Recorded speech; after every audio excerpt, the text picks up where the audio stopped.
Nagsisimula ang serye sa pamamagitan ng pagpapakita ng isang Amerikanong lalaki na nagngangalang Daryl Dixon na nakatali sa isang bangka na inaanod sa dagat. Hanggang sa makarating siya sa pampang sa isang beach sa France. Na nakaligtas sa pagsubok, si Daryl ay naghahanap ng maiinom na tubig para mapawi ang uhaw. At pagkatapos ay lumakad siya sa isang kalapit na nayon na tila inabandona. Noon sa oras na iyon ang mundo ay nagdudulot ng salot sa mga bansang nagdudulot ng pagkawasak ng mga zombie. Pagkatapos nakahanap si Daryl ng bangka sa tabing ilog, kaya naghanap siya ng mga natitirang food supplies sa bangka. Bukod pa sa paghahanap ng pagkain nakadiscover din si Daryl ng larawan ng isang pamilya na malamang na naglalakbay pati na rin ang isang mapa. Na nagpaplanong bumalik sa Amerika sinimulan ni Daryl na pag-aralan ang mapa na nakita niya para mahanap ang pinakamalapit na port na nagkataong nasa southern France. Sa susunod na araw naghahanda si Daryl ng mga supply niya ilang sandali ay nag-record siya ng kanyang huling mensahe sa isang tape recorder. Ilang sandali lamang matapos simulan ni Daryl ang kanyang paglalakbay patungo sa southern Paris. Habang naglalakbay si Daryl ay nakakita siya ng 12 ng mga bangkay ng zombie na nakahandusay sa iba't ibang lugar. Makalipas ang ilang oras ay dumating si Daryl sa abandonadong gusali ng supermarket na nagnanais na makahanap ng anumang mga supply ng pagkain na magagamit pa rin. Sa pagpasok sa gusali naghanda si Daryl ng isang sibat na handa para sa anumang biglaang pag-atake ng mga zombie sa loob. Nang inaasahan ilang mga zombie ang umatake sa kanya kaya napilitan si Daryl na labanan sila. Matagumpay na natalo ni Daryl ang mga zombie, bagamat nasugatan ang braso niya ng isa sa mga zombie na humablat sa kanya. Ang mga zombie sa lugar na ito ay kilala bilang mga burner dahil na-expose sila sa mataas na radiation dahilan para masunog ang balat ng tao sa kanilang pagdampi. Ipinagpatuloy ni Daryl ang kanyang paglalakbay sa kabila ng sakit sa kanyang. Ilang sandali ay napagtanto ni Daryl na may isang babae na sumusunod sa kanya ngunit hindi niya ito pinansin. Pagdating niya sa harap ng isang lumang bahay, nakita ni Daryl ang isang babae at isang bulag na matandang lalaki na nagngangalang Maria Bell at Guillaume na mukhang naghahanda ng umalis. Habang papalapit si Daryl sa kanila ay hindi sinasadyang natapakan niya ang isang bitag ng zombie na nag-aalerto sa kanilang dalawa. Sinubukan ni Daryl na magsalita, na gusto lang niyang makipagpalitan ng mga gamot at pagkain. Hanggang sa may dalawang lalaki ang dumating at itinutok ang kanilang mga baril kay Daryl. Na nagbabalak kunin ang mga pagkain ni Maria Bell. Ngunit sinamantala ni Daryl ang pagkakataong atakihin sila at isa-isa silang pinatumba. Bilang resulta ng labanan nasugatan si Daryl at hiniling kay Maria Bell ang gamot na dati niyang ipinagpalit. Nang marinig ito ng hindi inaasahang hinampes ni Guillaume si Daryl at nawalan siya ng malay. Nagpanggap lamang siya na bulag upang makalamang sa iba. Ang dalawa ay mabilis na umalis, dala ang pagkain at gamot na nakuha nila. Mula sa malayo ay lumapit sa kanya ang babaeng nakasunod kay Daryl habang siya ay nakahiga na walang malay. Nang magising si Daryl nakita niya ang kanyang sarili sa isang monasteryo na ginagamot ng mga madre na naninirahan doon. Medyo nagulat si Daryl nang makitang sinasadyang sinunog ng mga madre ang kanyang braso na nasugatan dahil sa paghawak ng isang zombie bilang bahagi ng kanilang paggamot. Kinabukasan nang nilapitan si Daryl ng isang madre na pinangalanang Isabel. Ang babaeng sumusunod sa kanya noong nakaraang araw. Pagkatapos ay ipinaliwanag niya na ang pinsala sa braso ni Daryl ay sanhi ng isang pag-atake mula sa mutated zombie burner. At iyon ang dahilan kung bakit sinasadya ng mga madre na sinunog ang nasugatan na bahagi ng kanyang braso upang pigilan ang impeksyon.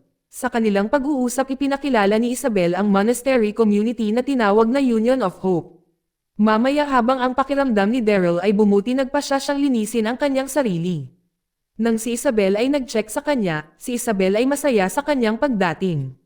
Dahil hindi pa nakatanggap ng anumang mga bisita sa monasteryo ng mahabang panahon. Pagkatapos si Isabel ay dinala si Daryl sa isang lugar sa monasteryo na nagpapaliwanag ng mga detalye tungkol sa tirahan ng mga madre.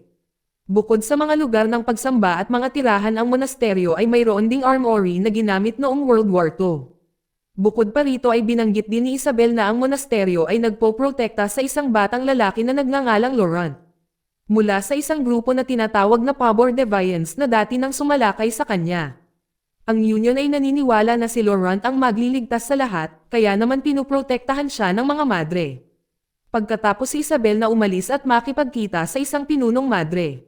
Habang si Daryl ay nagsimulang magsaya sa pagkain na inihanda para sa kanya. Ang pinunong madre ay nagpahayag ng kanyang pag-aalala tungkol sa pagdadala ni Isabel ng isang estranghero sa monasteryo. Gayunpaman sinisikap ni Isabel na tiyakin sa punong madre na si Daryl ay isang mabuting tao lalo na't matagal na niya itong sinusundan at pinagmamasdan. Sa kabilang banda, si Daryl ay nilapitan ni Laurent na nag-anyaya sa kanya na makipag-usap. Samantalang sina Maria Bell at Ginlaylom ay nagpapatuloy sa kanilang paglalakbay. At biglang silang nakita ng isang grupo na naghihiganti sa pagkamatay ng dalawa nilang miyembro na pinatay ni Daryl. Nang walang pag-aalinlangan isang lalaking nagngangalang Cadron ay tinapos si Guillaume na pinaniniwalaan niyang responsable sa pagkamatay ng kanyang kasama.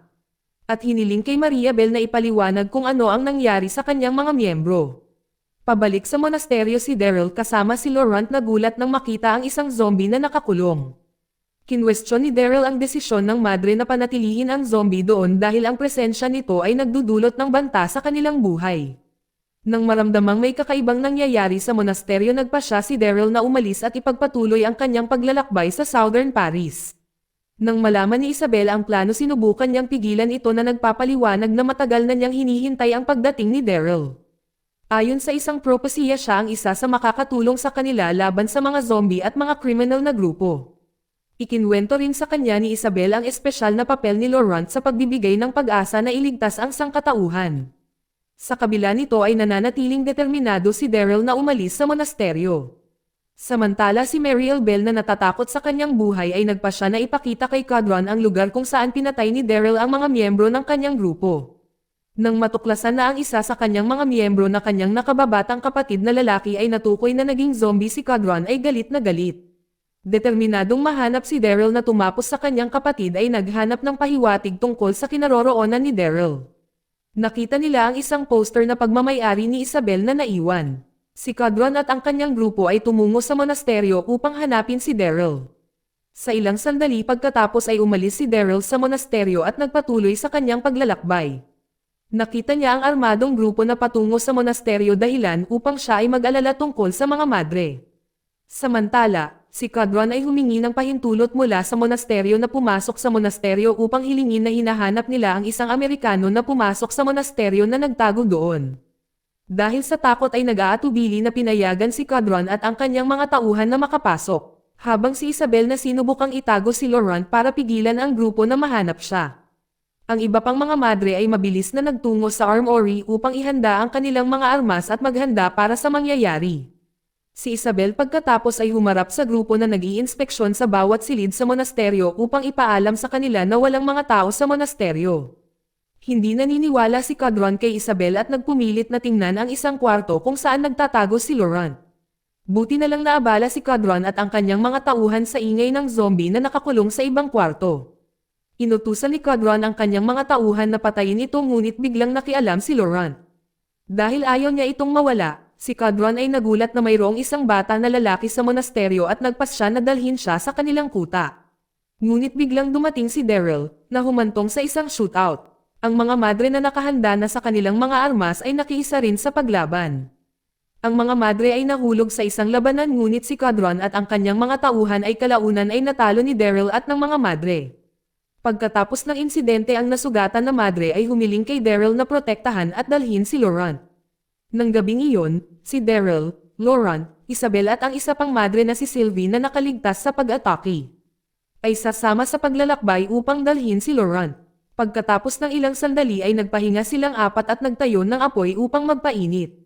Sa mga oras na ito si Daryl ay nakipagkasundo kay Isabel at sa iba pa na ihahatid niya si Laurent sa kanilang destinasyon.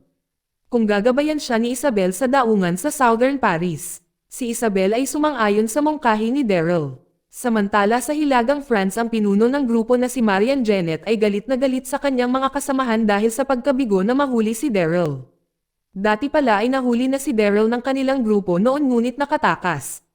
Inamin ni Maria na nag-aalala siya na kung hindi maalis si Daryl sa lalong madaling panahon ay mapipigilan niya ang lahat ng plano. Samantala sa nakaraan ni Isabel bago kumalat ang mga zombie outbreak sa buong mundo. Isang araw habang si Isabel ay naglalakad sa isang tulay nagulat siya sa hiyawan ng mga tao sa paligid niya at dali-daling umalis sa lugar na walang kamalay-malay sa mga nangyayari. Pagdating sa subway station nagulat si Isabel nang makitang maraming tao ang naging zombie sa loob ng tren. Takot na takot siyang tumakbo palayo sa istasyon upang bumalik sa kanyang apartment. Di nagtagal pagkatapos ay natakot si Isabel nang makita ang pari sa isang kaguluhan. Dumating ang kasintahan ni Isabel na si Queen ay dumating upang kunin siya at hinihimok siyang umalis. Sa loob ng sasakyan hiniling ni Isabel kay Queen na bumalik sa kanyang tahanan upang sunduin ang kanyang nakababatang kapatid na si Lily. Matapos sumama sa kanila si Lily at simulan nilang tatlo ang kanilang paglalakbay palabas ng Paris. Pabalik sa kasalukuyan si Daryl at ang kanyang tatlong kasama ay nagpatuloy sa kanilang paglalakbay sa hilaga. Nang dumating sila sa isang partikular na lugar ang kanilang mga kabayo ay nabalisa. Ilang sandali ay lumitaw ang ilang mga zombie, na nagudyok sa kanila na iwan ang kanilang kabayo. Bilang resulta napilitan silang apat na ipagpatuloy ang kanilang paglalakbay sa paglalakad hanggang sa bigla na lang silang atakihin ng mga palaso mula sa isang misteryosong grupo.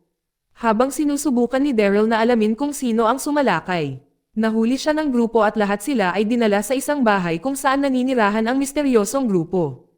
Pagkatapos bumaba ang pinuno ng grupo na si Lou para inspeksyonin si Daryl at ang kanyang mga kasamang madre. Si Isabel ay nagpakilala sa kanyang sarili bilang isang madre. Nagulat si Daryl nang ipakilala siya bilang isang pari, ngunit siya ay nananatiling kalmado at sumabay sa kanyang kwento. Si Lou nang malaman na ang mga bihag ay mga madre at pari nagpa siya na palayain si Daryl at ang iba pa. At inanyayahan sila na tingnan ang paraan ng pamumuhay ng grupo. Sa sandaling iyon natuklasan ni Daryl na ang grupo ay binubuo lamang ng mga bata na nakaligtas sa pagsiklab ng zombie at pinoprotektahan ang isa't isa upang manatiling buhay. Si Lou pagkatapos ay ipinakita ang matandang babae na si Madame Dubois na nagkasakit. Nang gabing iyon si Daryl at ang iba ay naghapunan kasama ang grupo kung saan hiniling ni Lou kay Daryl bilang pari na manguna sa panalangin bago kumain. Nag-aatubili si Daryl na pinangunahan ang panalangin na nagsasabi na ang lahat ng nangyayari sa kanila ay maaaring maging isang parusa para sa mga kasalanan ng sangkatauhan. Pagkatapos ng hapunan ipinaalam ni Lou kay Daryl ang tungkol sa isang lalaking sakay ng kabayo na ninanakaw ang mga pagkain. Si Lou ay humingi ng tulong kay Daryl na maibalik ang mga ninakaw na supply ng pagkain. Pumayag si Daryl lalo na't naniniwala siyang maaaring may mga gamot din doon. Sa kanyang plano balak ni Daryl na nakawin ang kabayo ng mga lalaki para mabilis niyang maihatid si Laurent sa kanilang destinasyon. Ang eksenang bumabalik sa nakaraan kung saan si Isabel ay nasa kanyang paglalakbay pa rin upang makahanap ng ligtas na lugar mula sa kumakalat na zombie virus. Nabigla siya nang matuklasan na ang kanyang kapatid na babae ay nagdadalang tao si Isabel. Samantala si Queen na nakikita si Lily bilang isang pabigat ay nagmungkahi kay Isabel na iwanan nila ito. Na ayaw tanggapin ang saloobin ni Queen sa kanyang kapatid na si Isabel ay lihim na kinuha ang mga susi ng kotse at iniwan siya sa isang gasolinahan. Pabalik sa kasalukuyang si Daryl at Lou ay patungo sa kastilyo upang hanapin ang lalaking nagnakaw ng food supplies. Si Lou na inamin na alam niya na hindi pari si Daryl. Ngunit naniniwala si Lou na mabuting tao si Daryl na tutulong sa kanyang grupo. Samantala si Laurent ay binubuli ng mga lokal na bata dahil sa pagiging awkward sa lipunan lalo na't nakasama lang niya ang mga babae sa monasteryo. Na nalulungkot sa panunokso na nagpasya si Laurent na umalis at makahanap ng katahimikan. Ilang taon bago sina Isabel at Lily ay nakakita ng ambulansya sa gilid ng kalsada at nagpasyang humingi ng tulong. Nang hindi inaasahan, dumating ang mga zombie at inatake sila. Nagmamadali sila na ilayo ang sugatang si Lily sa lugar. Sa gabi sa gitna ng malakas na buhos ng ulan pumasok si Isabel sa isang monasteryo sa labas ng lungsod upang humingi ng tulong sa mga residente upang mailigtas si Lily. Ang pari na hindi pa nagiging zombie ay agad na tinulungan si Lily kasama ang mga madre. Dahil hindi na maligtas si Lily nagpasya silang ipanganak ang sanggol na dinadala niya. Pagkatapos ng isang mahirap na panganganak si Lily ay namatay at naging zombie at ang bata ay pinangalan ng Laurent. Si Laurent ay napaka-espesyal dahil ipinanganak siya sa isang ina na infected ng zombie virus at pinaniniwala ang may kakayahang iligtas ang mundo. Sa kasalukuyan si Laurent na naglalakad mag-isa sa kagubatan ay nabigla nang makita ang kabayong pinatay ng mga zombie. Samantalang sina Daryl at Lou ay nakarating na sa paligid ng kastilyo. Ngunit hindi sila makapasok dahil ang tulay na patungo sa kastilyo ay nasira at maraming zombie sa ibaba. Naghanap sila ng alternatibong paraan para makadaan. Sa kanilang paghahanda ay ikinulong si Lou sa isang silid upang hindi siya mapahamak. Hindi nagtagal ay nakapasok na si Daryl sa loob ng kastilyo kung saan nakarinig siya ng mga kakaibang ingay sa basement. Sa pagsisiyasat nakita ni Daryl ang isang batang lalaki na nagngangalang Harrison na nagtatago sa kastilyo. Kasabay nito ang lalaking nakatira sa kastilyo na binanggit ni Lou ay sinubukang barilin si Daryl mula sa malayo. Dahil dito hinihiling ni Daryl kay Harrison na guluhin ang lalaki habang siya ay papasok. Nagawang ma-corner ni Daryl ang lalaki na si RJ Gaines. Nang mapagtanto ni Gaines na si Daryl ay nagsasalita ng English, sinubukan niyang pagkalmayan si Daryl at sinabi niya na pareho silang Amerikano. Pagkatapos si Daryl at Harrison ay ibinalik ang lahat ng food supplies sa kanilang base. Nang di inaasahang gumuho ang tulay ng kastilyo na kanilang tinatahak na naging dahilan na mahulog ang ibang mga supply sa mga zombie. Si Gaines ay sinubukan na kunin ang mga supply ngunit sa hindi inaasahan siya ay nahulog sa mga zombie at inatake ng 12 ng mga zombie. Sa mga sandaling iyon ay mabilis na nailigtas ni Daryl si Harrison na muntik na ring malaglag.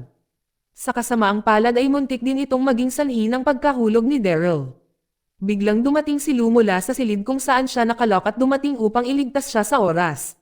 Sa wakas ay bumalik sina Daryl, Lou at Harrison sa base kung saan natanggap nila ang malungkot na balita ang matandang babae ay namatay na.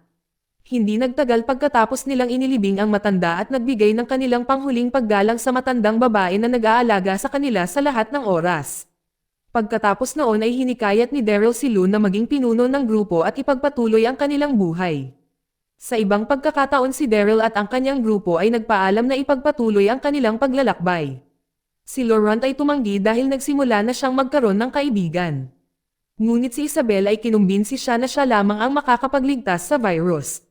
Samantala si Cadron na nakaligtas sa shootout sa monasteryo na bumalik at nakahanap ng mapa na naiwan ni Daryl. Kasama ang mapa na ito natuklasan ni Cadron ang patutunguhan ni Daryl at Isabel. Samantala si Daryl at ang kanyang grupo na naglakbay sila at dumating sa Paris. Huminto sila sa isang theater building kung saan plano nilang gumamit ng radyo para makipag-usap. Si Isabel pagkatapos ay dinala ang grupo sa lokasyon. Si Daryl at si Isabel ay papasok sa gusali habang nanatili si Sylvie sa labas para bantayan si Laurent. Bago pumasok binigyan ni Daryl ng baril si Sylvie para sa protection sakaling may umatake na zombie. Ilang saglit pagkapasok ni Daryl at Isabel sa gusali ay nakasalubong nila ang isang matandang lalaki na nakatira doon at nagtanong tungkol sa radyo na magagamit nila para makipag-usap. Ang matanda pagkatapos ay dinala sila sa silid kung saan nakalagak ang radyo. Habang sina Daryl at Isabel ay tumitingin sa radyo, ang matanda ay masaya at nagpatugtog ng musika para i-welcome sila. Dinala sila ng matanda sa isang silid kung saan ang mga nakatali na zombie ay tumutugtog ng mga instrumentong pangmusika sa entablado. Dahil dito nabigla sina Daryl at Isabel sa kakaibang pag-uugali ng matanda at nagpas siyang mabilis na umalis ng gusali. Sa labas sinubukan ni Sylvie na protektahan si Laurent mula sa isang lumapit na zombie. Buti na lang at dumating si Daryl sa tamang oras upang tulungan si Sylvie sa pamamagitan ng pagbaril ng zombie. Ngunit ang putok ng baril ay umaakit ng 12 ng iba pang mga zombie mula sa gusali. Kaya nagpa siya si Daryl at ang iba na umalis. Ipinagpatuloy ni Daryl at ng kanyang grupo ang kanilang paglalakbay hanggang sa mapahinto sila ng isang komunidad na pinamumunuan ng isang lalaking nagngangalang Follow. Matapos ipaliwanag ni Isabel ang kanilang misyon, sinabi ni Follow na ang kanyang grupo ay naghihintay sa pagdating ni Laurent. Kaya naman inakay ni Follow ang grupo ni Isabel sa kanilang headquarters. Pagdating ni Daryl nagtanong si Daryl kung mayroong radyo na magagamit niya para makipag-usap sa kanyang pamilya sa Alexandria, Amerika. At para maghanap ng impormasyon tungkol sa isang barko para makabalik siya sa kanyang bayan. Sa kasamaang palad ang grupo ni Follow ay walang radyo. Gumamit lang sila ng mga kalapati para sa komunikasyon. Gayunpaman binanggit ni Follow ang pagkilala sa isang tao na maaaring makatulong kay Daryl. Ngunit nagbabala na kakailanganin niya ng pera upang bayaran ang taong ito. Nang marinig itong si Isabel na gustong bayaran si Daryl para sa pag-escort kay Laurent at nagpa siya na tulungan siyang makahanap ng paraan upang makabalik sa Amerika. Samantala si Cadron na nakipagkita kay Marian sa base. Pagkatapos ay ipinaalam niya sa kanyang pinuno ang tungkol sa kinaroroonan ng mga lugar na pinaniniwalaan nandoon si Daryl at ang kanyang grupo. Nangako si Cadron na dadalhin niya si Daryl sa kanya. Pagkatapos dinala ni Marian si Cadron sa kanyang laboratorio kung saan siya ay nagsasagawa ng mga eksperimento sa mga zombie.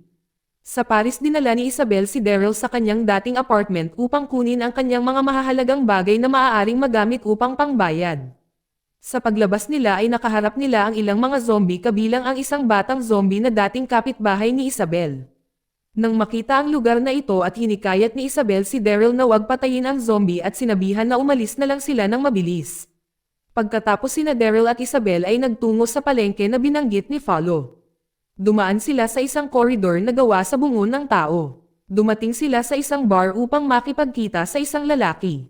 Nang walang pagdadalawang isip na inalok ni Isabel ang ilan sa kanyang mga iligal na droga sa kondisyon na ang lalaki ay pumayag na dalhin si Daryl sa Amerika.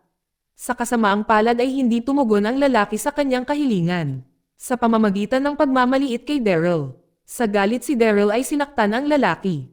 Nang biglang dumating ang may-ari ng bar na si Queen. Sa sandaling ito nagulat si Queen nang makita niya muli si Isabel na iniwan siya. Kaagad pagkatapos nilapitan ni Laurent si Isabel at pinilit itong ipakilala kay Queen. Nang makita si Laurent ay mabilis na napagtanto ni Queen na ang batang lalaki sa harap niya ay ang kanyang anak mula sa kanyang immoral na aksyon kay Lily. Si Daryl nang makita si Isabel na halatang nagalit sa presensya ni Queen ay mabilis na hinihimok siya na umalis. Si Isabel ay sinubukan na pigilan si Daryl dahil sa nakita na nila ang taong tutulong sa kanila na makabalik si Daryl sa Amerika. Kasabay nito dumating si Cadron at ang kanyang mga tauhan sa bar at sinubukang atakihin si Daryl na nandoon pa rin. Para protektahan si Isabel at ang iba ay sinubukan ni Daryl na ilihis ang atensyon ni Cadron habang dinadala ni Isabel si Laurent sa mas ligtas na lugar. Gamit ang kanyang talino tumakas si Daryl sa rooftop at nagawang iwasan si Cadron. Hindi niya namalayan na naagnas na ang rooftop dahilan para biglang bumagsak si Daryl sa imberna na puno ng mga zombie. Hindi nagtagal dumating si Laurent at si Daryl ay nagpanik dahil baka sasaktan ng zombie si Laurent. Sa hindi inaasahang pagkakataon ito ay isang panaginip na si Daryl ay nakalubog sa tubig ng imburnal. Pagkagising ni Daryl ay lumaban siya sa mga umaataking zombie at nakatakas. Pagkatapos ay hinanap niya sina Laurent at Isabel. Sa daan ay napansin ni Daryl ang ilang mga residente ng Paris na nagpapatuloy sa kanilang mga buhay na parang walang zombie outbreak na nangyayari.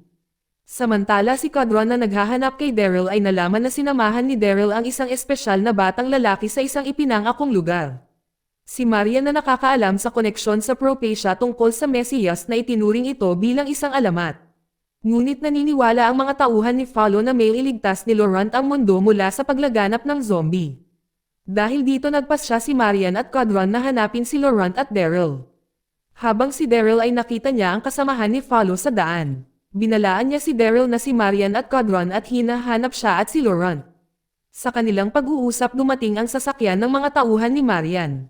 Para protektahan si Daryl ang kasamahan ni Follow na agaw ang atensyon ng mga tauhan ni Cadron ngunit sa huli ay nabaril lang siya. Sa ilang sandali pa ay pumunta si Daryl sa apartment ni Isabel kung saan gumaan ang pakiramdam niya nang makitang ligtas at maayos na siya.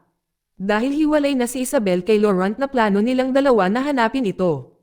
Habang si Laurent ay nagsimulang maglakad sa paligid hanggang sa nakaharap niya ang mga zombie sa likod ng barikada na itinayo sa ilalim ng tore. Habang sinisimulan ng mga zombie na palibutan si Laurent, si Daryl at Isabel ay dumating upang iligtas siya. Gayunpaman, muli silang nahiwalay kay Laurent nang bigla siyang dukutin ng isang grupo ng mga lalaki. Ngunit nagawang mahuli ni Daryl ang isa sa mga kumidnap kay Laurent na si Norman. Matapos napilitin si Norman na magsalita, napagtanto ni Isabel na may kinalaman si Queen sa pagkidnap kay Laurent. Napatunayan ang hinala ni Isabel na si Laurent ay kasama si Queen. Sa sandaling iyon ay isiniwalat ni Laurent na alam niyang si Queen ang kanyang biolohikal na ama na inilarawan ni Isabel bilang isang matapang na tao. Sa engkwentro na ito hiniling ni Queen kay Laurent na manatili sa kanya bilang isang paraan upang mabawi ang kanyang mga maling nagawa sa kanya. Habang si Daryl nabigo dahil si Norman ay hindi nagbibigay ng kapaki-pakinabang na impormasyon para sa pag-amin. Gayunpaman si Norman ay handang sabihin kay Daryl at Isabel kung paano makalusot sa base kung saan si Queen. Nang hindi nag-aksaya ng anumang oras si Daryl at ang kanyang mga kasama ay nagsimulang gumawa ng isang plano upang iligtas si Laurent. Sa pamamagitan ng pag-atake sa base ni Queen upang si Daryl ay makalusot at mailigtas si Laurent. Samantala si Marian at Cadron ay nakipagpulong kay Queen upang magtanong tungkol sa kinaroroonan ni Laurent. Upang protektahan ang kanyang anak si Queen ay itinago si Laurent at nagpanggap na walang alam sa kinaroroonan ni Laurent. Lingid sa kaalaman ni Queen gumagamit sina Daryl at Norman ng isang lihim na daanan upang marating ang kanyang base. Samantala si Follow at ang kanyang mga kasamahan ay sumalakay sa harapan ng base ni Queen upang lumikha ng isang diversion. Habang si Daryl at Norman ay nasa tunnel, tinambangan sila ng ilang mga tauhan ni Queen. Sa panahon ng pag-atake, si Norman ay tumakas kay Daryl, kung saan inatake si Norman ng mga zombie. Sa ilang sandali ay matagumpay na nailigtas ni Daryl si Laurent mula sa base kahit na kailangan niyang labanan si Quinn. Nang muling magsama sina Daryl at Laurent kasama si Follow at Isabel sa labas ng base, hiniling niya kay Daryl na dalhin agad si Laurent sa pugad. Plano ni Isabel na makipagkita kay Quinn upang humingi ng tulong sa pagtitiyak na ligtas si Laurent na makarating sa lugar. Matapos magpaalam, sina Daryl at Laurent ay nagpatuloy sa kanilang paglalakbay sa pamamagitan ng riverboat kasama si Aslan. Habang naglalakbay tinanong ni Daryl si Aslan tungkol sa pugad na kanilang pupuntahan. Inilarawan ni Aslan ang pugad bilang isang ligtas na lugar para kay Laurent at may kumpiyansa na naniniwala na siya ay mabubuhay ng masaya doon. Inamin din ni Aslan ang kanyang pagkamausisa kung paano napunta si Daryl na isang Amerikano sa France. Noong nakaraan sa Amerika si Daryl na naglalakbay pabalik na pilitan na huminto dahil naubusan siya ng gas. Si Daryl pagkatapos ay naghanap ng gasolina para sa kanyang motorsiklo. Hanggang sa nakilala niya ang isang lalaki na pumayag na bigyan siya ng gasolina sa kondisyon na si Daryl ay magtatrabaho sa kanyang lugar. Na walang ibang pagpipilian ay tinanggap ni Daryl ang alok at pagdating sa lugar ng trabaho siya ay naatasang manghuli ng zombie. Kapag maraming mga zombie ang mahuli ni Daryl maraming gasolina ang kanyang matatanggap. Kaya naman ay sinimulan ni Daryl ang kanyang trabaho. At nanghuli ng maraming mga bilang ng zombie kapalit ng gasolina. Sa kasalukuyan nagpahinga sina Daryl, Aslan at Laurent sa kagubatan bago nagpatuloy sa kanilang paglalakbay sakay ng bangka. Kinabukasan ay naghanap silang tatlo ng pagkain sa paligid ng lugar upang maipunan para sa kanilang paglalakbay. Sa panahong ito ay ipinahayag ni Daryl ang kanyang pananabik para sa kanyang pamilya sa Alexandria. Habang si Isabel na nagising sa marangyang bahay ni Quinn ay sinalubong siya ng katulong ni Quinn na nagdadala ng pagkain sa kanyang silid. Makalipas ang ilang sandali pagdating ni Quinn at ibinalita sa kanya na narinig niya ang balita na matagumpay na nakaalis sina Daryl at Laurent sa France. Kahit na pumayag si Quinn na tulungan si Isabel na subaybayan ang paglalakbay ni Laurent. Hindi niya lubos na pinagkakatiwalaan si Quinn at lihim na naghahanap ng isang bagay na magagamit niya bilang sandata. Samantala si Daryl at Aslan ay patuloy na nag-uusap tungkol sa kwento ni Daryl bago siya dumating sa France. Habang si Daryl ay nagtatrabaho bilang tagahuli ng zombie, nakilala niya ang isang bagito na nais din makabalik sa kanyang pamilya sa California.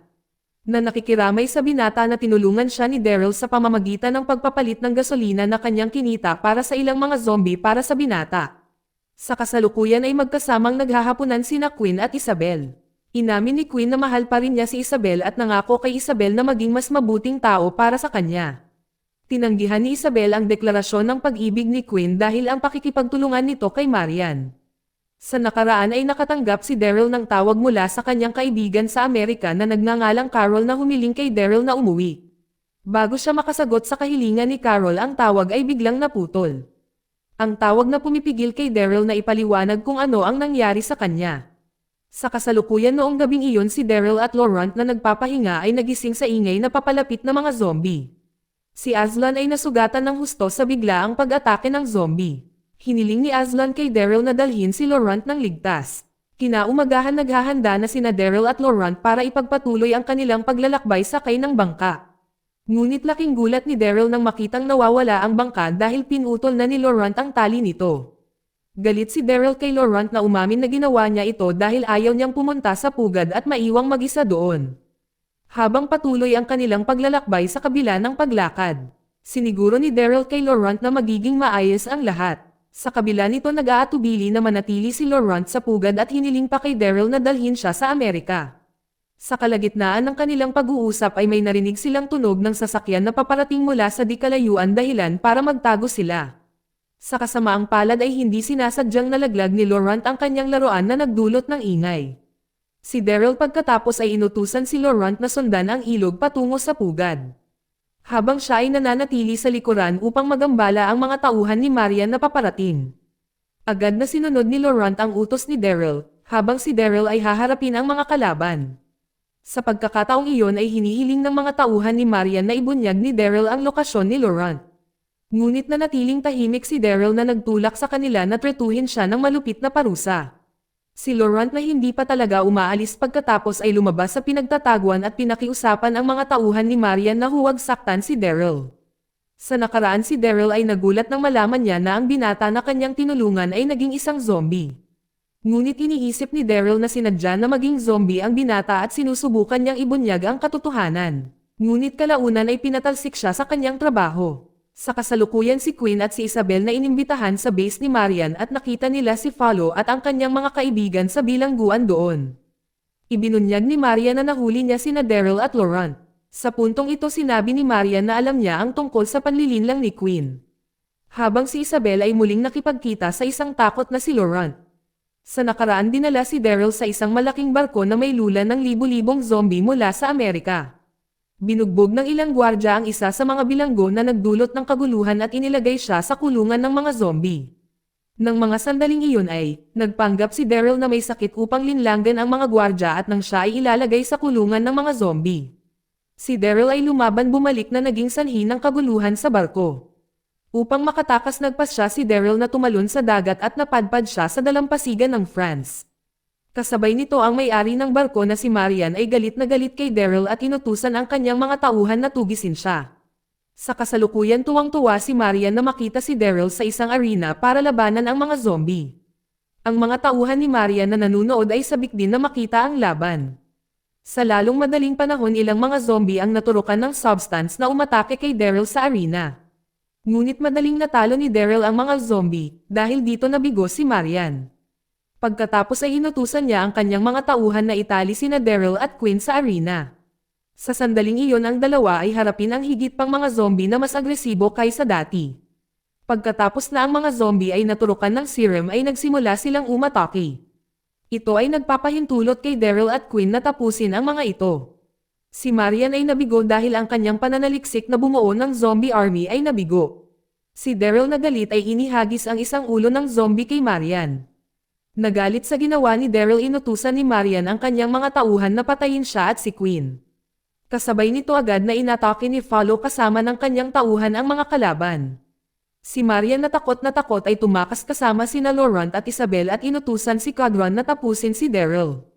Pagkatapos ay ikinulong sina Isabel at Laurent sa isang selda ng kulungan.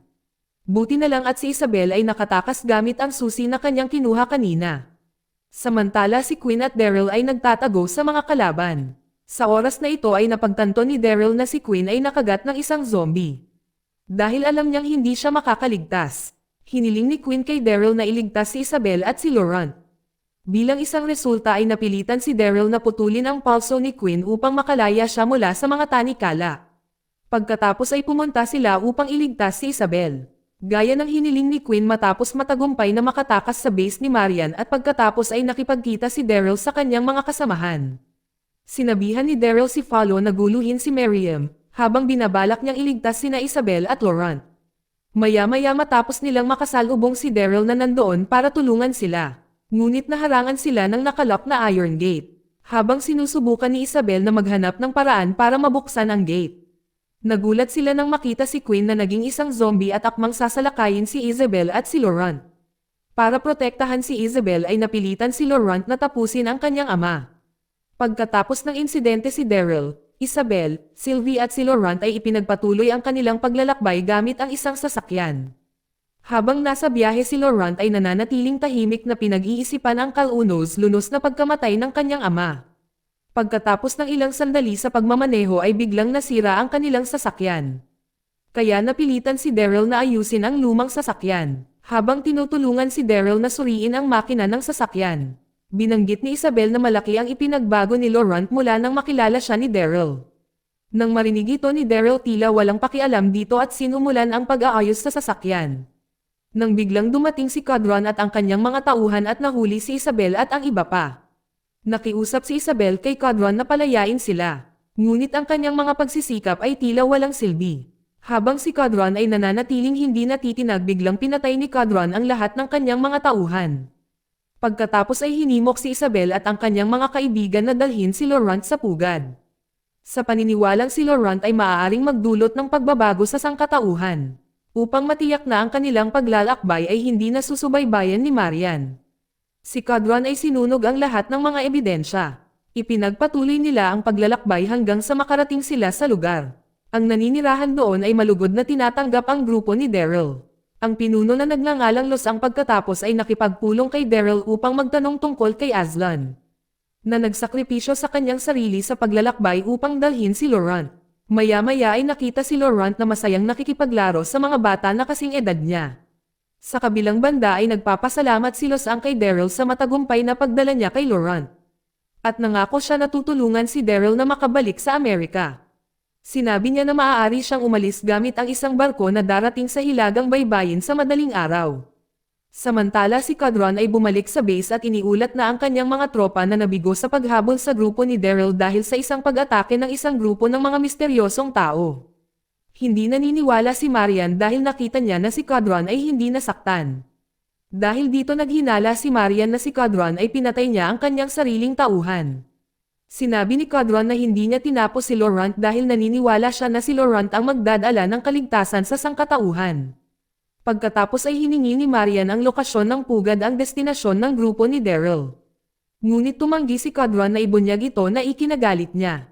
Samantala sinubukan ni Isabel na hikayatin si Daryl na huwag bumalik sa Amerika dahil malulungkot si Laurent. Gayunpaman determinado si Daryl na muling makasama ang kanyang pamilya sa Alexandria. Pagkatapos ay tumungo si Daryl sa hilagang baybayin para hintayin ang barko. Di nagtagal pagkatapos niyang makita ang isang barko sa di kalayuan, sa kasamaang palad, ang ingay ng barko ay umaakit ng mga zombie na pinipilit si Daryl na labanan ang mga ito. Matapos talunin ang mga zombie at naghahanda na sumakay sa barko, nagulat si Daryl nang makita si Laurent na naghihintay sa isang bangin upang sumama sa kanya. Si Daryl ay napanat sa pagitan ng pananatili o ipagpatuloy ang kanyang plano na bumalik sa kanyang bayan. Sa Amerika isang lalaki nakasakay sa isang motorsiklo at napagtanto niya na sinusundan siya. Nainis na bumaba ang lalaki sa kanyang motorsiklo at tinutukan ng baril ang kotse at hinihilin sa driver na lumabas. Nang hindi inaasahan ang driver ay si Carol na naghahanap kay Daryl.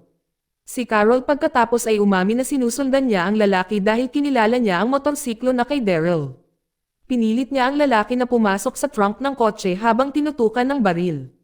At tinanong kung saan niya nakuha ang motor ng kanyang kaibigan. Sumagot ang lalaki na nabili niya ito sa malapit.